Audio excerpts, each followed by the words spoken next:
Gene mentioned that I was with Schwarzkopf. Have you ever heard of Schwarzkopf? Oh, okay. Well, if you have, you will know that it's a hair care company, and knowing that and seeing me, I do feel I owe you an explanation. Well, for your information, I had to test opposition products.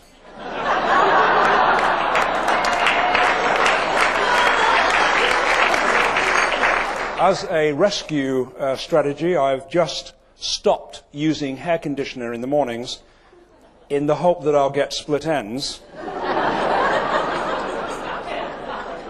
And it will then appear as if I've got double what I've got, but I don't know if it's going to work or not. Anyway, it is a pleasure to be here. Gene also mentioned that Lees has written 5 books, and you could be forgiven for saying, well, has he? I've never heard of him. Well, I have. And there are the books on my favorite topics of sales and service and management and so forth. And there's another book coming up soon called How to Be Happy Without Money. It's $120, and I do hope you'll get a copy of that.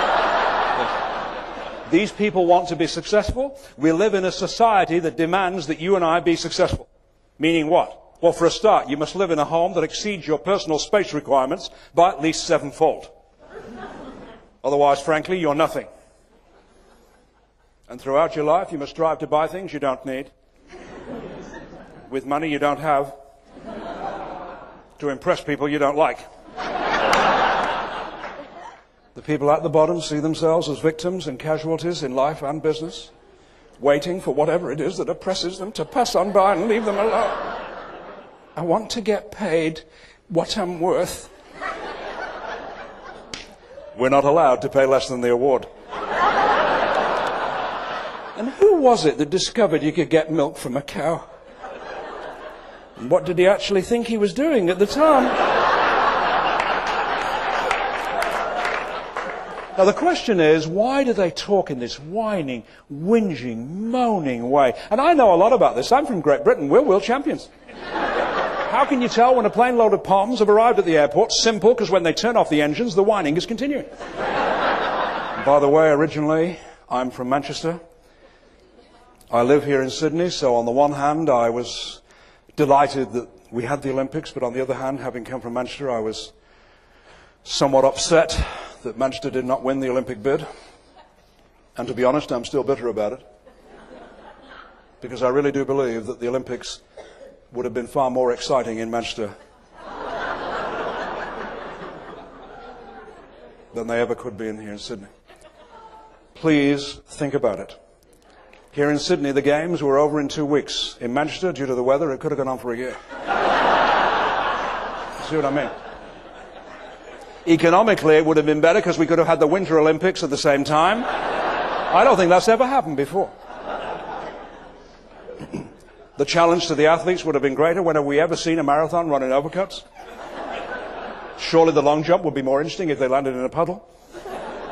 And try to imagine the tension and the excitement of sitting in the Olympic Stadium in Manchester while the javelin's being thrown in thick fog. And everybody has problems. The only people who don't have problems are dead people. Well, they've gone on to a better life. So if you've got problems, it's a sign of life. I'm so alive at the moment, I can hardly take it anymore. When I arrived here tonight, I only live an hour away from here, but when I arrived here tonight, first thing I did is get on the phone and I said to my wife, I love you and I miss you, and I can't wait to have my arms around you. She said, who is this?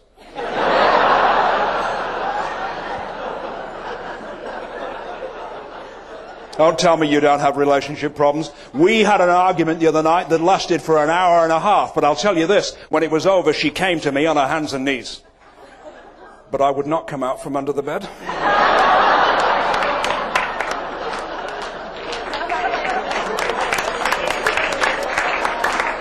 Well, at least I'm learning my lesson. We had an argument 6 months ago, and after it, I didn't even see her for 4 days. And then eventually, the sight came back in this eye.